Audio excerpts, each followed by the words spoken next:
Some of my customers aren't buying it until the refiners start buying it again. I hear from customers who shop at other stores in the area. How hard do you think it will be to sell silver in the future? Should I keep buying it? In the past, you had a trader, a custodian, and a depository.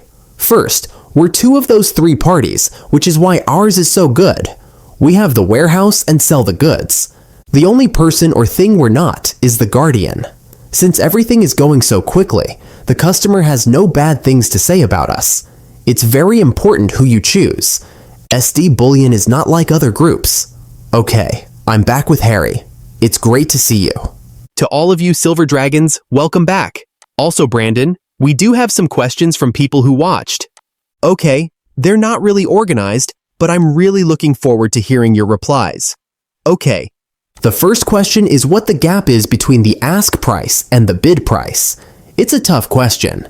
According to what I know, the big boys in the paper market arrange a settlement after someone posts a ask price for a 10,000-ounce contract. I, on the other hand, am selling it and post a bid price. Right now, the app doesn't even show the bid and ask because there's usually a 10 gap, especially on silver. It doesn't matter.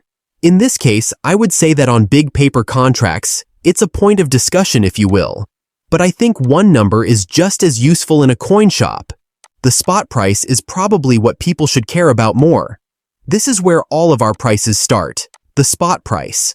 Many times, it's not a price or an ask. It's something special. Yes, it is. Also, here's the thing. The part where people leave comments is really interesting to me. I read them and mostly enjoy them.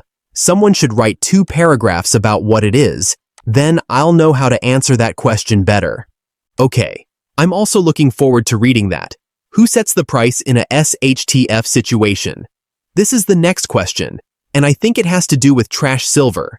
It was just that we talked about a deal between price and ask. If things really go bad, I think there will be a lot of negotiating. How much does the can of beans cost? Is it a dime or a quarter made of silver? That could depend on how hungry you are. Because of this, I believe it will be very similar to the bid and ask in that it will be the beginning of a discussion. Bro, what do you think? If someone wants to trade junk silver for things, will the seller set the price or do they just agree on a price? Most likely agree on something since it's kind of a mystery, right? That's why we won't really know how that will be treated until it does. At that point, it will be decided what can buy what.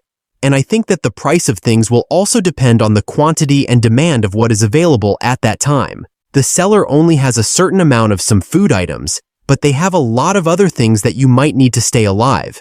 That might cost less than the food. We used to say things like, let them eat their oil.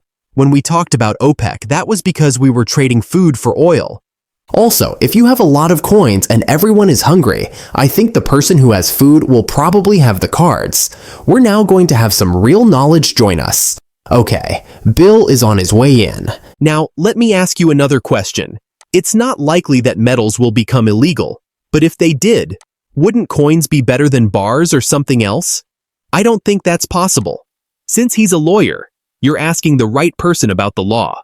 Because of this, whatever Bill says is going to be true. I mean, I think you'll have bigger problems than where to trade your coins if the communists take over the country. So why was it once against the law to own gold? Why won't that happen again? Gold wasn't against the law, but there were limits on how much you could own. And, you have to work in certain fields. But it was because gold was the foundation of the world's money system, and the system needed to be recapitalized after a downturn. No matter how badly they wanted to fix the system, gold just isn't strong enough to do it. Gold would have to be worth tens of thousands of dollars an ounce for that to be possible on the market right now. They might be able to do it if the price of gold goes up to $50,000, huh? I mean, I guess. With the eagles, both gold and silver, and the buffaloes, the US government is in the gold and silver business big time. I mean, they're not going to make it illegal to own that. I agree that we would see writing on the wall. I believe they would first stop selling gold and all of these other things. People feel like they know something bad is about to happen. You could live in communist China if you want to imagine the worst thing that could happen in your life. Yes, but they stole gold and silver bears because it was profitable to do so.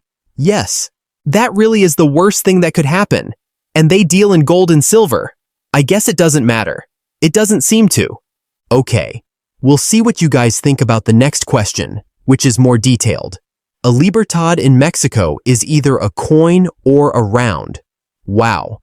Bill is going to handle that one. That is a hard question. What do you think? It doesn't say how many dollars it is, for example. Yes, that is true. It's true. It might not be what the book says it is, but I think most people think of it as a coin, for the simple reason that it comes from the Bank of Mexico. Yes, it does have a normal coin title, date, and everything else. And I think most people see it as a coin, even if they don't read the small print. It looks like a coin. It's a coin. Okay, let me tell you. It might not be allowed, but yeah. There is still a coin shop in this area that I used to buy libertads and onzas from before I opened my shop and started stacking gold and silver. That was 12 to 13 years ago. These things were sold to me as rounds because they didn't think they were coins. One of the guys there didn't believe it. After about a year, the other guy who was usually doing something in the back came out and asked, "Hey, what are you doing? Those aren't rounds. Those are ounces from the government." That was the end of that.